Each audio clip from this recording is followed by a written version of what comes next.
ನಮಸ್ಕಾರ. ಇದು ನನ್ನ ಖಾಸಗಿ ಕಾರ್ಯಕ್ರಮ. ನಾನು ಅದಕ್ಕೆ ಅಫಿಷಿಯಲ್ ಆಗಿ ಈ ಪ್ರೋಗ್ರಾಮ್ನ ಇಶ್ಯೂ ಮಾಡಿದೆ. ಇವತ್ತೊಂದಿನ ನನಗೆ ಬಿಡುವಿತ್ತು.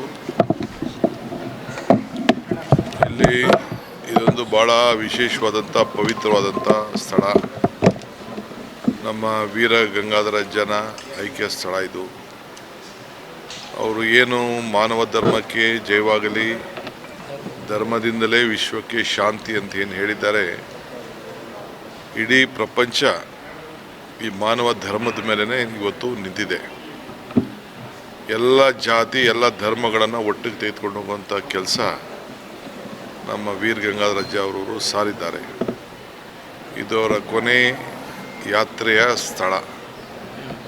ಸೊ ಇವತ್ತು ನಮಗೆ ಎಲ್ಲ ಮಾರ್ಗದರ್ಶನವನ್ನು ಕೊಡ್ತಾ ಇದ್ದಾರೆ. ನಾನು ಅದನ್ನೆಲ್ಲ ಬಿಡಿಸಿ ನಾನು ಮಾತಾಡಲಿಕ್ಕೆ ಹೋಗೋದಿಲ್ಲ. ಯಾವುದೋ ಸಂದರ್ಭ ಬಂದರೆ ನಾವೊಂದು ಪುಸ್ತಕನ ಬರೆದು ಸಮಾಜಕ್ಕೆ ತಿಳಿಸ್ತೀನಿ.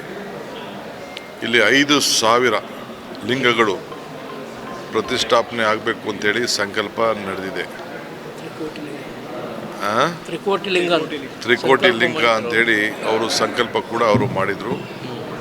ಈಗಾಗಲೇ ಎಲ್ಲ ಭಕ್ತರು ಅವ್ರವ್ರಿಗೆ ಇಷ್ಟಾಶಕ್ತಿ ಸಾರ ಲಿಂಗಗಳನ್ನು ಮಾಡಿಸಿ ದಾನವನ್ನು ಮಾಡ್ತಾಯಿದ್ದಾರೆ.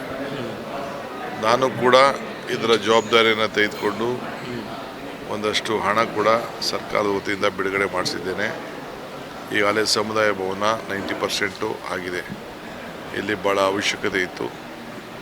ಇಲ್ಲಿ ಧಾರ್ಮಿಕವಾಗಿ ಅನ್ನದಾಸೋಹ ಕೂಡ ಆಗ್ತಾಯಿದೆ. ಇದರಲ್ಲಿರೋಂಥ ಶಕ್ತಿ ಏನು ಅನ್ನೋದು ನಾನು ಬಿಡಿಸಿ ನಿಮ್ಗೆ ಯಾರಿಗೂ ಏನು ಹೇಳಬೇಕಾದ್ದಿಲ್ಲ. ನೀವೆಲ್ಲ ನೋಡ್ತಾ ಇದ್ದೀರಿ, ಮುಂದಕ್ಕೂ ನೋಡ್ತೀರಿ.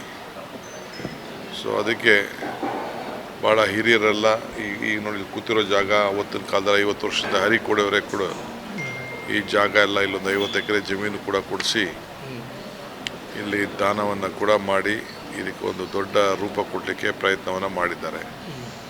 ಈಗ ಅದನ್ನೆಲ್ಲ ಮುಂದುವರ್ಸ್ಕೊಂಡು ಹೋಗ್ತಾ ಇದ್ದೀವಿ. ಈಗ ವೀರ ಗಂಗಾಧರವರ ಕುಟುಂಬದ ನಮ್ಮ ಹೀಗೆ ನಡೆದುಕೊಳ್ತಾ ಇರೋಂಥ ಅಜ್ಜ ಅವರು ಕೂಡ ಇದನ್ನು ಕಾಪಾಡಿಕೊಂಡು ಹೋಗ್ತಾ ಇದ್ದಾರೆ.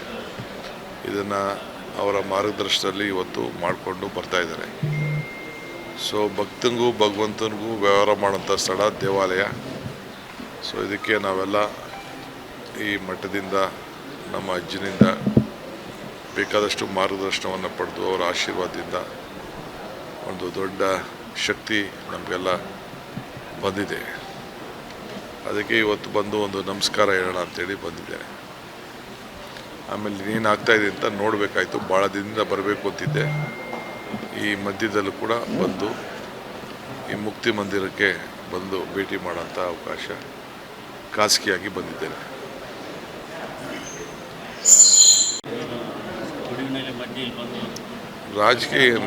ರಾಜಕೀಯಕ್ಕೆ ಡೈಲಿ ನಮ್ಮ ಸಂಸ್ಕಾರ ಬೇಕಲ್ಲ, ಧರ್ಮ ಬೇಕಲ್ಲ.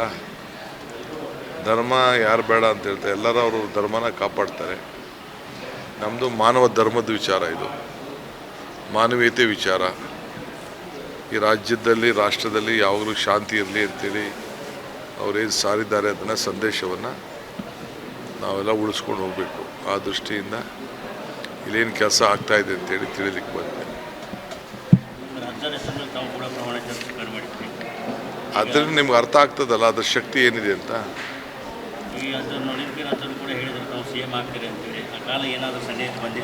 ಕಾಲ